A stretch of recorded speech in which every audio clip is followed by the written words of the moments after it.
Hello friends, welcome to Banita Dipti explores जोठी आपण माने पांती एसे लेटर स्पीच एप्लिकेशन स्लोगान्स पहेली GK math Odia grammar English grammar एमती अनेक एजुकेशनल वीडियो। आज आमे ओडिया रचना प्लास्टिक प्रदूषण और यार निराकरण विषय जानिबा। समय नष्ट न करी वीडियोटी आरंभ करुछि। उपक्रम सभ्यता और मानव समाजर उत्थान पई लोड़ा एक सुंदर और सुस्थ परिवेश। संप्रति जलवायु परिवर्तन बिगुड़ुथिबा परिवेश जीवजगत पई आनिछि भयंकर विपद। एबे सारा पृथ्वी रे प्लास्टिक्स एक भयावह प्रदूषणकारी पदार्थ रूपे देखादे जीवजगत प्रति विपद सृष्टि कलाणी। एथिपाई गाई गोरुंक ठारू आरंभ करी नदी समुद्रर जलजीव माने मध्य असमय मृत्यु मुखरे पड़ुछंती। वर्णना माटी पानी पवन वर्तमान प्लास्टिकर विश्व जलारे अभिशप्त। सरकारी आकट तथा कटकणा सत्वे बढ़ुची प्लास्टिकर व्यवहार।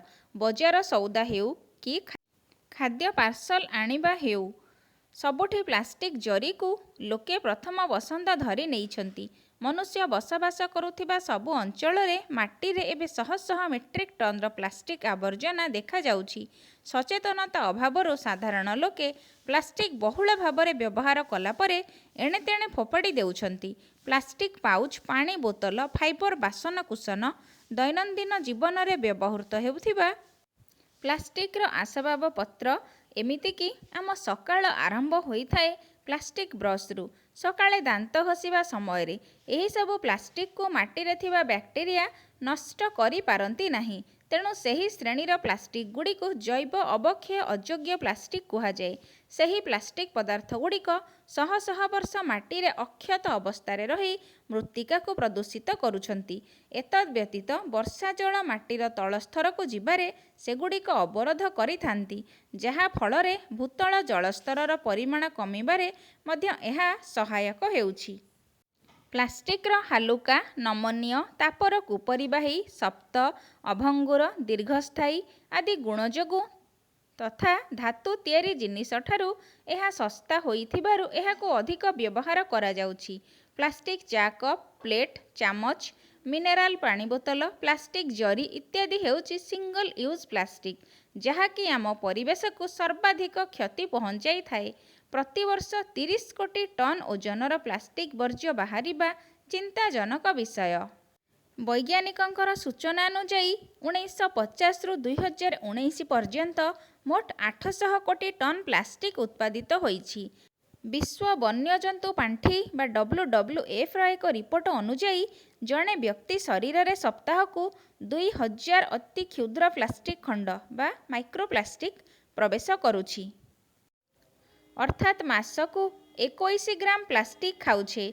समुद्र रे मिसुथिबा प्लास्टिक को आमे लुण सह मध्य खाउछे। मान्यवर प्रधानमंत्री 73तम स्वाधीनता दिवस रे तथा मन की बात कार्यक्रम रे एही प्रसंग उठाई जनसाधारण रे सतर्कता सृष्टि करिसंती तथा निषिद्ध पई प्रयास जारी करा जाइछि।